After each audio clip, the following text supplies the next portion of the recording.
Hello friends, welcome to the Galaxy Geometrics. हमने previous lecture में linear contrast enhancement की techniques को complete किया है। तो आज हम स्टार्ट करेंगे नॉन लीनियर कॉन्ट्रास्ट एनहांसमेंट की टेक्निक्स जो होती हैं, जैसे हिस्टोग्राम इक्वलाइजर हो गया, लॉगरिथमिक स्ट्रेच हो गया। तो ये सभी जो टेक्निक्स हैं नॉन लीनियर कॉन्ट्रास्ट एनहांसमेंट की, उनके बारे में आज देखेंगे।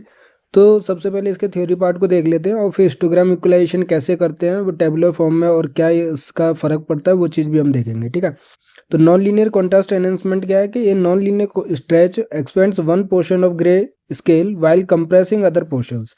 This sort of enhancement is typically applied with the purpose of highlighting one part of brightness range. While spatial information is preserved, quantity radiometric information can be lost. Three of the most common of the non-linear contrast stretching methods are discussed below. तो तीन common method देखेंगे। तो non linear के अंदर क्या है कि एक पर्टिकुलर पोर्शन जो होता है इंटेंसिटी लेवल का, जो कि ग्रे लेवल होते हैं हमारे पास, उसके एक पोर्शन को, जैसे हमने देखा था कि 0 से 255 रेंज रहेगी।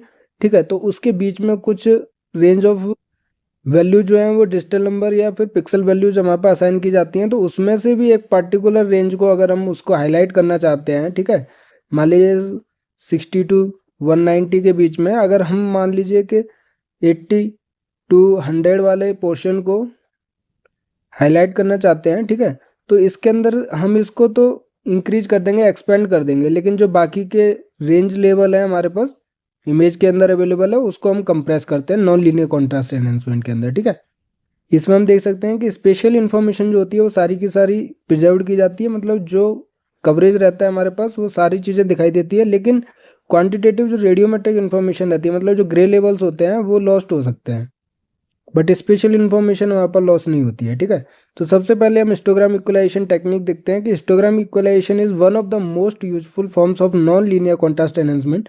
When an image histogram is equalised, all pixel values of the image are redistributed so there are approximately an equal number of pixels to each of the user specified output grayscale classes, example 32, 64 and 256। तो ये जो histogram equalisation होता है वो एक technique क्या है, इसके अंदर जैसे इमेज है हमारे पास, ठीक है, उसमें नंबर ऑफ पिक्सल्स होते हैं और उनका डिजिटल नंबर या पिक्सल वैल्यूज हमारे पास अवेलेबल रहती है।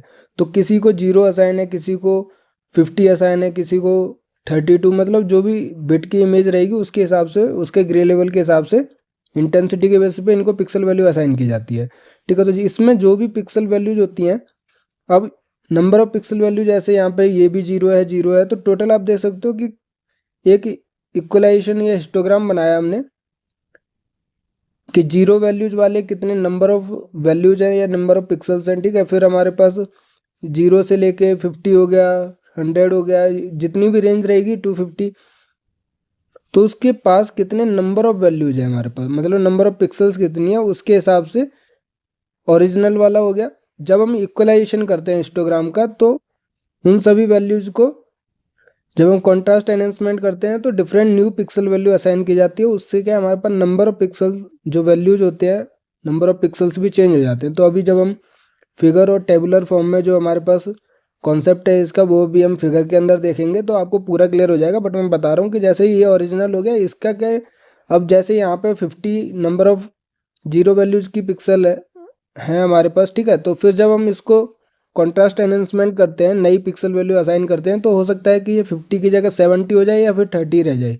तो ये कैसे असाइन करते हैं और क्या हमारे पास फॉर्मूला यूज़ किया जाता है, उसके लिए हमारे पास CDF क्यूमुलेटिव डिस्ट्रीब्यूशन फंक्शन का यूज़ किया जाता है, उसको मल्टीप्लाई किया जाता है L-1 से। तो ये सारी चीज़ें अभी हम देखेंगे टेबल के फॉर्म में। बट यहाँ पे क्या है कि जब हम नई पिक्सल वैल्यू असाइन करते हैं तो उसके बेसिस पे जो आउटपुट ग्रे क्लासेस की वैल्यू होती है वो चेंज हो जाती है। ठीक है, the contrast is increase at the most populated range of brightness value of the histogram, जो कि पीक होता है हमारे पास, क्योंकि सबसे ज़्यादा नंबर ऑफ ब्राइटनेस वैल्यू जो होती है अवेलेबल रहती है। ठीक है, in figure you can see how histogram equalisation at different threshold increases contrast of the image. जब हम हिस्टोग्राम का इक्वलाइजेशन करते हैं तो कैसे उससे कॉन्ट्रास्ट एनहांसमेंट होता है वो चीज़ अभी हम देखेंगे। It automatically reduce contrast in very light or dark parts of the image associated with the tails of a normal distribution histogram where the pixel population is sparse। तो जब हम हिस्टोग्राम इक्वलाइजेशन करते हैं तो जो भी हमारे पास बहुत लाइट और डार्क पार्ट्स रहता है, जैसे कि हमारे पास क्या है, पिक्सल पॉपुलेशन जो है वो बहुत स्पार्स है, मतलब कि थिनली स्प्रेड है हमारे पास, डिस्पर्स्ड है। ठीक है, तो हमारे पास जो नॉर्मल डिस्ट्रीब्यूशन हिस्टोग्राम होता है उसकी टेल को क्या है, रिड्यूस कर देता है, कॉन्ट्रास्ट एनहेंसमेंट कर देता है। और हमें पता है कॉन्ट्रास्ट क्या होता है कि जो मैक्सिमम पिक्सल वैल्यू होती है किसी भी इमेज के अंदर, ठीक है, डिवाइडेड बाई मिनिमम वैल्यू उसकी। तो ये जब एनहेंसमेंट होगा जब मैक्सिमम वैल्यू इंक्रीज करती है और मिनिमम वैल्यू यहाँ पर डिक्रीज करती है उस रिमोट सेंसिंग इमेज के पिक्सल वैल्यूज, ठीक है। तो ये जो हमारे पास टेक्निक है हिस्टोग्राम इक्वलाइजेशन जब हम करते हैं तो जो भी हमारे पास पिक्सल पॉपुलेशन स्पार्स होता है उनको रिड्यूस कर देता है, ऑटोमेटिकली जो है कॉन्ट्रास्ट एनहेंसमेंट करता है। वो टेक्निक हम कैसे करते हैं, histogram equalisation can also separate pixels into distinct groups if there are very few output values over a wide range. तो जैसे मैंने आपको बताया था कि जब हम हिस्टोग्राम को डिनोट कर रहे हैं और मान लीजिए कि कोई भी 20 जो पिक्सल वैल्यूज है वो बहुत कम नंबर ऑफ पिक्सल्स को असाइन की गई हैं, ठीक है, उसमें नंबर ऑफ पिक्सल्स जो है कम है, मान लीजिए 2-3 ही है, तो उनको भी डिस्पर्स कर देगा। मतलब कि जो भी हमारे पास कम पिक्सल वैल्यू होंगी नंबर ऑफ पिक्सल, तो वो क्या है हमारे पास चेंज कर देगा हिस्टोग्राम इक्वलाइजेशन के अंदर, और वो नई आउटपुट वैल्यूज़ में नए नंबर हमारे पास मिलते हैं। तो ये जो नंबर वगैरह हैं वो सब अभी फिगर हम देखेंगे उसमें आपको क्लियर हो जाएगा। तो histogram equalisation is effectively only when original image has poor contrast to start with, otherwise histogram equalisation may degrade the image quality. तो जब हमारे पास पुअर कॉन्ट्रास्ट है स्टार्टिंग से तो ओरिजिनल इमेज का, तो हम हिस्टोग्राम इक्वलाइजेशन को इफेक्टिवली यूज कर सकते हैं। अगर मान लीजिए हम किसी और टेक्निक की वजह से या पुअर कॉन्ट्रास्ट नहीं है फिर भी हम इमेज हिस्टोग्राम इक्वलाइजेशन कर रहे हैं तो इमेज की क्वालिटी क्या है डिग्रेड भी हो सकती है। तो हिस्टोग्राम इक्वलाइजेशन किसी भी डेटा सेट पे जो कि सैटेलाइट रिमोट सेंसिंग इमेज है, अगर हम हिस्टोग्राम इक्वलाइजेशन को अप्लाई करते हैं तो हमारे पास किस टाइप की इमेज मिलती है। मान लीजिए हमारे पास क्या है, ये सैटेलाइट इमेज है, ओरिजिनल इमेज है, और ये यहाँ पर एनहेंस्ड इमेज है, हिस्टोग्राम इक्वलाइज्ड इमेज है हमारे पास, ठीक है। तो देखिए यहाँ पे हमारे पास डार्कनेस वैल्यू ज़्यादा है और हमारे पास जो भी फीचर की इंफॉर्मेशन है वो कम एनालाइज की जा सकती है।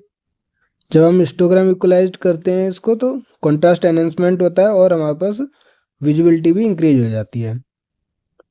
तो स्टेप्स क्या क्या होते हैं ये इंपॉर्टेंट है, यही हमारे पास पूछे जाते हैं एग्जाम में, ठीक है। तो इसका स्टेप अच्छे से समझना है। देखिए जैसे ये कोई भी ओरिजिनल इमेज थी हमारे पास, ठीक है, उसके जो भी पिक्सल वैल्यू असाइन की गई हैं तो नीचे 0 से लेके हमारे पास ये क्या है 3 बिट इमेज होगी, तो 3 बिट इमेज 2 की पावर 3 मतलब 8 0 से 7 रेंज की रहेंगी, तो 0 से लेके 7 तक है हमारे पास। तो 0 नंबर ऑफ जो पिक्सल वैल्यू है वो 70 नंबर ऑफ पिक्सल्स की है, 100 है, 1 2 का 40। तो इस टाइप से हमारे पास क्या है नंबर ऑफ पिक्सल वैल्यूज कितने पिक्सल्स को असाइन की गई है वो हमारे पास ओरिजिनल हिस्टोग्राम के अंदर अवेलेबल है।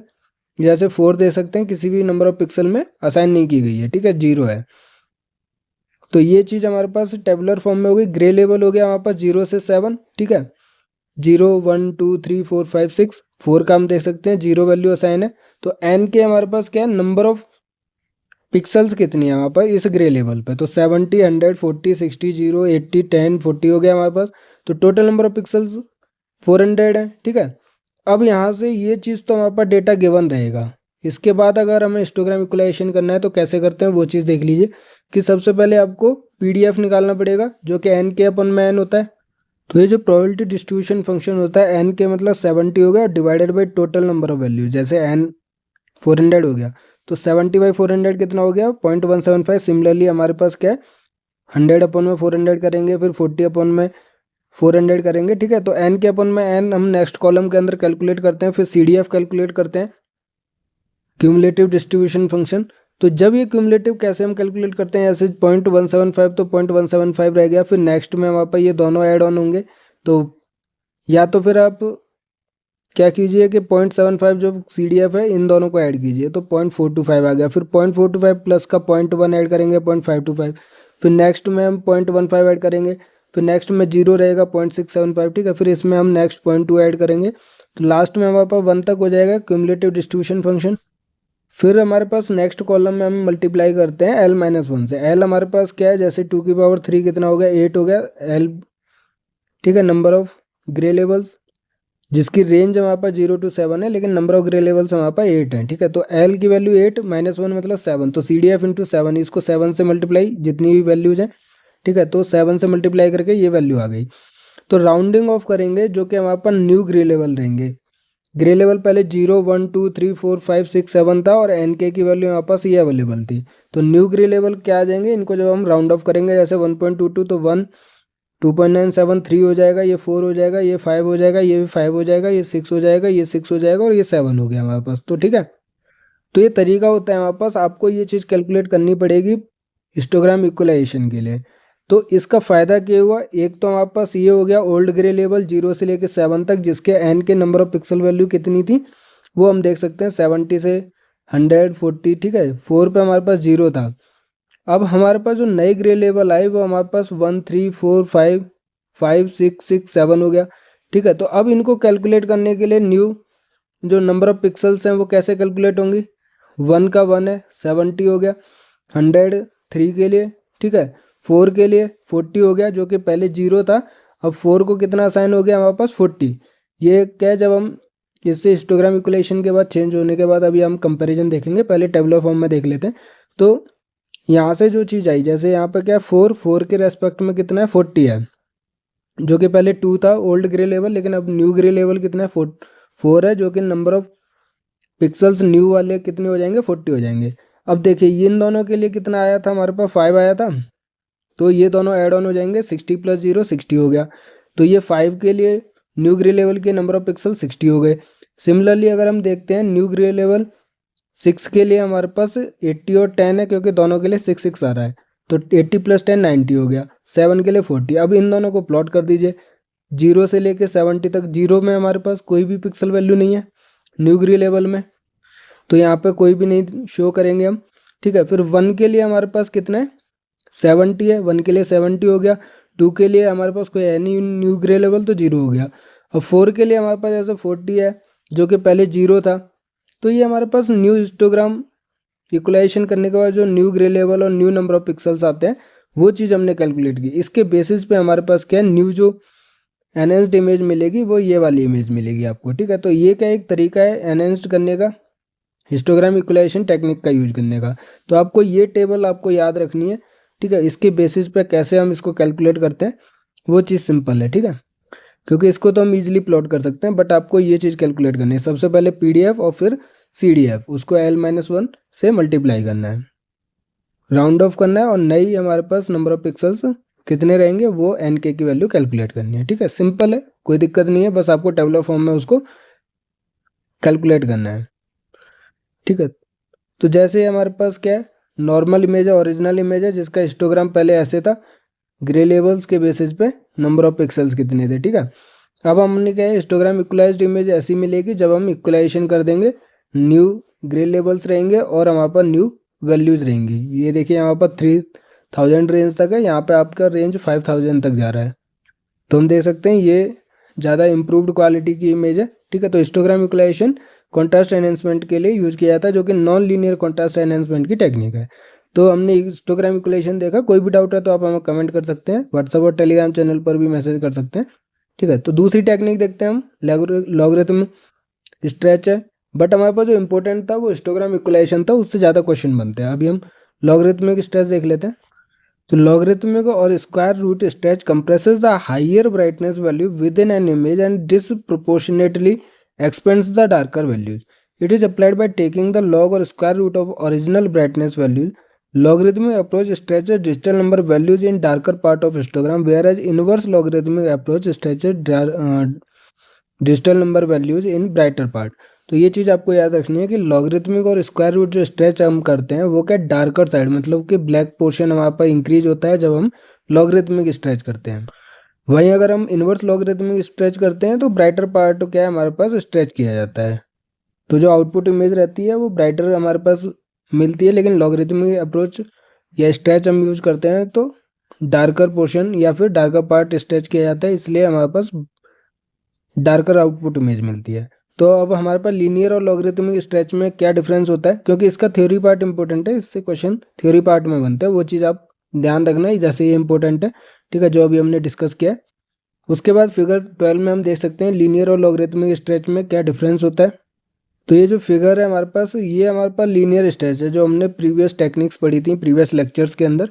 अब ये लॉगरिथमिक है जो कि डार्कर पोर्शन को इंक्रीज करता है, ये इन्वर्स लॉगरिथमिक है जो हमारे पास ब्राइटनेस वैल्यू जो है वो ब्राइटर पोर्शन के अंदर स्ट्रेच करता है, इंक्रीज करता है। तो इसमें हम इजीली देख सकते हैं कि ये ज़्यादा पोर्शन है, ठीक है, मतलब इंक्रीज हो रहा है लॉगरिथमिक, तो ब्राइटर पोर्शन का रहेगा इन्वर्स लॉग के अंदर। ये लॉगरिथमिक है जो कि हमारे पास डार्कर पोर्शन में ज़्यादा रहता है, ठीक है, या फिर डार्कर पोर्शन को ज़्यादा स्ट्रेच करता है। तो तीनों चीज़ देख सकते हैं हम, लीनियर, लॉगरिथमिक, इन्वर्स लॉगरिथमिक, ठीक है। तो आपको ये चीज़ याद रखना है कि the original darker value is given a greater relative contrast than original value at the higher end of the brightness scale. तो जो ओरिजिनल डार्कर वैल्यूज होती हैं वो ग्रेटर कॉन्ट्रास्ट वैल्यू रखती है, मतलब कि स्ट्रेच की जाती हैं than the original value at the higher end of the brightness value. मतलब कि अगर हम लॉगरिथमिक स्ट्रेच यूज कर रहे हैं तो डार्कर वैल्यूज जो है वो ज़्यादा कॉन्ट्रास्ट रखती हैं, रिलेटिवली स्ट्रेच की जाती हैं, ठीक है। This would be done in order to allow better visual discrimination among the darker features of an image while maintaining some limited recognition of brighter features. तो जो भी डार्कर फीचर्स रहते हैं उनको हम अलग से डिस्क्रिमिनेट कर सकें, इसलिए इस टेक्निक का यूज किया जाता है, ठीक है। The logarithmic stretch is a more emphatic version of the square root stretch. Each of these can be inverted log to inverse log, square root to squared। तो इनवर्स लॉग पोर्शन में क्या रहेगा, brighter and जो है वो scale का वो stretch किया जाता है rather than the darker portion. Logarithmic और इनवर्स लॉगरिथमिक में बहुत ज़्यादा डिफरेंस है, ठीक है। तो darker portion logarithmic, inverse log या फिर स्क्वायर्ड जो रहता है वो हमारे पास ब्राइटर एंड को स्ट्रेच करता है, ठीक है। तो यही एक इंपॉर्टेंट पॉइंट है हमारे पास। The main utility of logarithmic contrast enhancement is to reveal details in the low and very low reflectance portion of the image that are of interest to the user who may not be interested in the higher reflectance areas. तो हर एक technique का एक अलग application और significance रहता है। तो लॉगरिथमिक कॉन्ट्रास्ट एनहांसमेंट टेक्निक तब यूज करते हैं जब हमारे पास किसी भी यूजर को जो लो रिफ्लेक्टेंस वाले फीचर्स हैं उनको हाईलाइट करना, उनके बारे में इंफॉर्मेशन चाहिए, तो हम लॉगरिथमिक कॉन्ट्रास्ट एनहांसमेंट टेक्निक का यूज करते हैं। क्योंकि लो या फिर हमारे पास reflectance, very low reflectance portion रहता है, वो डार्कर शेड रहता है जो कि हमारे पास स्ट्रेच किया जाता है लॉगरिथमिक कॉन्ट्रास्ट एनहांसमेंट में। इसलिए हमारे पास यूजर जब इंटरेस्टेड रहता है लो रिफ्लेक्टेंस पोर्शन या फीचर्स वाले ऑब्जेक्ट्स में, उसके लिए हमारे पास टेक्निक बेस्ट यूजेबल रहती है, ठीक है, अगर वो हाई रिफ्लेक्टेंस एरियाज में इंटरेस्टेड नहीं है तो, ठीक है। अगर हाई रिफ्लेक्टेंस एरियाज में इंटरेस्टेड है यूजर तो हम कौन सी टेक्निक यूज करेंगे, इन्वर्स लॉगरिथमिक स्ट्रेच यूज करते हैं। तो बस एक यही इंपॉर्टेंट पोर्शन याद रखना है आपको। थर्ड जो है वो हमारे पास गॉसियन कॉन्ट्रास्ट स्ट्रेच है, इसका भी हम देख लेते हैं क्या सिग्निफिकेंस। तो हम देख सकते हैं इमेज के अंदर कि ये हमारे पास ओरिजिनल सैटेलाइट इमेज है। जब हमने गॉसियन कॉन्ट्रास्ट एनहांसमेंट टेक्निक का यूज करके, ये हमारे पास क्या एनहांस्ड इमेज है, तो हम क्लियरली विजुअल जो इंटरप्रेटेबिलिटी रहती है वो इंक्रीज हो जाती है जब भी हम एनहांसमेंट टेक्निक यूज करते हैं। बट इनकी लिमिटेशंस रहती हैं, वो चीज़ देख लेते हैं कि the type of non linear enhancement technique that is chosen to be performed on an image depends on the nature of original data and what features the analyst is interested in. For example water features है, कोई भी satellite image के अंदर अगर हम उसके ऊपर ज़्यादा इंटरेस्टेड हैं, उसके बारे में इंफॉर्मेशन हमें गैदर करनी है किसी भी सैटेलाइट इमेज की स्टडी करने के बाद, which are typically darker in tone would benefit from log or square root stretch, जैसे कि हमने प्रीवियस टेक्निक देखी, क्योंकि वो डार्कर टोन के अंदर है। Well the land features which are brighter would still be somewhat recognisable, ठीक है, जिसके अंदर हम क्या देख सकते हैं कि जो भी लैंड फीचर्स हैं वो भी ब्राइटर कलर के हैं और रिकॉग्नाइजेबल हैं। तो यही हमारे पास क्या लिमिटेशन रहती है कि हम गॉसियन कॉन्ट्रास्ट एनहांसमेंट ऑपरेशन कब यूज करते हैं सैटेलाइट इमेज के ऊपर।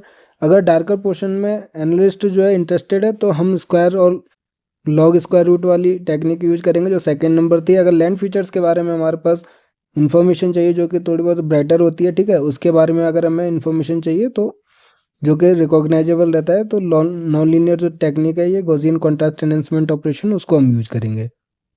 तो मेन जो है हमारे पास आज का वो था हिस्टोग्राम इक्वलाइजेशन, और बाकी ये जो दो टेक्निक हैं वो कब यूज करते हैं और कहाँ यूज करते हैं वो चीज़ आपको याद रखनी है। उसके अलावा हम देख लेते हैं कॉन्ट्रास्ट एनहांसमेंट, क्योंकि इसके बाद स्पेशल एनहांसमेंट बचेगा। तो कॉन्ट्रास्ट एनहांसमेंट जो भी हमने देखा उसका एप्लीकेशन क्या क्या है कि satellite data usually lack adequate contrast and in general contrast enhancement is required to interpret the remotely sensed image, क्योंकि विजुअल इंटरप्रेटेबिलिटी जो है इमेज की वो इंक्रीज कर देता है। This low contrast could arise due to several reasons, हमें पता है कि क्या क्या रीजन हो सकते हैं, जैसे कि हमने ये रीजन ऑलरेडी देख रखे हैं, फिर से देख लेते हैं कि for instance sometimes the scene itself as a poor contrast ratio for different features whose spectral responses might closely resemble each other. तो स्पेक्ट्रल रेस्पॉन्स मतलब कि जो भी रिफ्लेक्टेंस होता है फीचर से, उसकी वजह से भी हमारे पास पुअर कॉन्ट्रास्ट देखने के लिए मिल सकता है।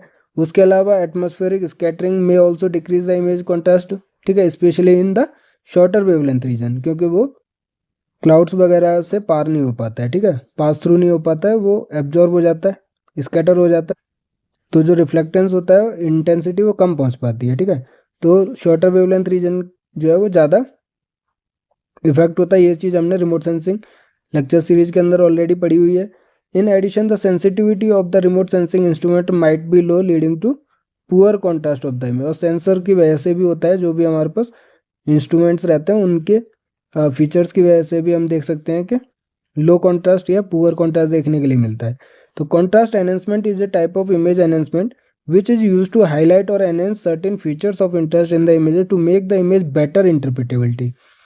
This technique is quite useful for improving the contrast of the satellite and aerial images, which make them easier to interpret for an user or interpreter. तो कोई भी रिमोट सेंसिंग इमेज है उसको मतलब कि एनहेंस करना, उसकी टेक्निक जो है कॉन्ट्रास्ट एनहेंसमेंट, मतलब कि जो भी फीचर्स अवेलेबल हैं किसी भी रिमोट सेंसिंग इमेज के अंदर वो क्लियरली विजिबल हो, मीन्स विजुअल इंटरप्रेटेबिलिटी इंक्रीज करना, जिससे कि जो भी इंटरप्रेटर रहता है वो हमारे पास रिमोट सेंसिंग सैटेलाइट या फिर एरियल इमेजेस से स्टडी करके उस फीचर के बारे में इंफॉर्मेशन को गैदर कर सके।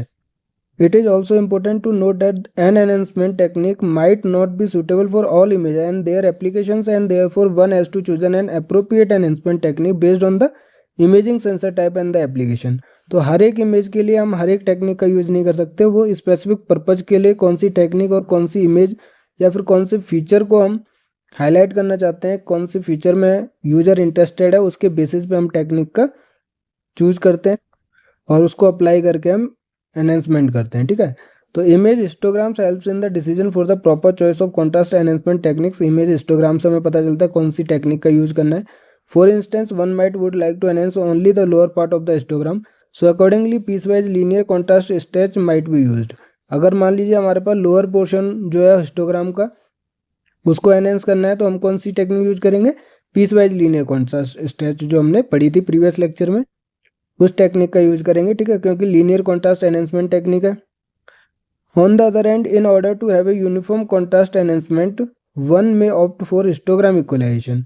तो अगर हमारे पास यूनिफॉर्म कॉन्ट्रास्ट एनहेंसमेंट हम देखना चाहते हैं तो जो अभी आज हमने देखा हिस्टोग्राम इक्वलाइजेशन उसका यूज करेंगे। तो हम क्या है, रिमोट सेंसिंग जो ओरिजिनल इमेज होती है उसके हिस्टोग्राम से हम फाइंड आउट कर सकते हैं कि कौन सी बेस्ट टेक्निक रहेगी इसको एनहेंस करने के लिए, किसी भी इमेज को एनहेंस करने के लिए कौन सी टेक्निक यूज की जाएगी वो उसके हिस्टोग्राम से फाइंड आउट की जा सकती है, इमेज हिस्टोग्राम से, ठीक है। वो हेल्प करता है हमारे पास डिसीजन प्रॉपर चॉइस कौन सा टेक्निक यूज करनी चाहिए हमारे पास कॉन्ट्रास्ट एनहेंसमेंट टेक्निक, वो हिस्टोग्राम जो इमेज का होता है उससे चूज किया जाता है, ठीक है। Apart from contrast enhancement there are other several techniques for image enhancement such as density slicing, edge enhancement and spatial filtering. तो इसके अलावा भी बहुत सारी टेक्निक्स हैं, डेंसिटी स्लाइसिंग हो गया, एज एनहेंसमेंट हो गया, स्पेशल फिल्टरिंग हो गया। Overall image enhancement including contrast enhancement is one of the most interesting and visually attractive fields in aerial and satellite image processing. तो जब हम इमेज की क्वालिटी को बेटर करते हैं या इमेज एनहेंसमेंट करते हैं तो कॉन्ट्रास्ट एनहेंसमेंट जो है वो सबसे बेस्ट रहता है किसी भी एरियल और सैटेलाइट इमेज प्रोसेसिंग के लिए। In fact contrast enhancement is also an emerging and sought after field in the medical image processing, where it is used to enhance the contrast of the specific features for detecting several diseases and deciding their treatments। तो medical purpose के लिए भी हमारे पास contrast enhancement technique का use किया जाता है, जो कि एक अदर एप्लीकेशंस है, जो कि एरियल और सैटेलाइट इमेज प्रोसेसिंग के बाद जो दूसरा फील्ड है हमारे पास वो है medical field contrast enhancement technique के यूज का, जिससे हम क्या सेवरल डिजीज को डिटेक्ट कर सकते हैं और उनके ट्रीटमेंट के बारे में डिसाइड कर सकते हैं। In medical imaging contrast enhancement is use to enhance the contrast of the images obtain from X ray based devices, ultrasound, magnetic resonance imaging, MRI हो गया, सीटी हो गया, कंप्यूटर टोमोग्राफी एंड पीईटी हो गया, पोजिट्रॉन एमिशन टोमोग्राफी। तो इससे जो भी हमारे पास इमेज मिलता है उसको हम कॉन्ट्रास्ट एनहेंस करके क्या एनहेंस्ड इमेज फाइंड आउट करते हैं, जिससे कि हम डिजीज को फाइंड आउट कर सकें। By using various techniques of contrast enhancement the image analyst improve the visual quality of satellite images by increasing dominance of some features और by reducing ambiguity between different parts of the image।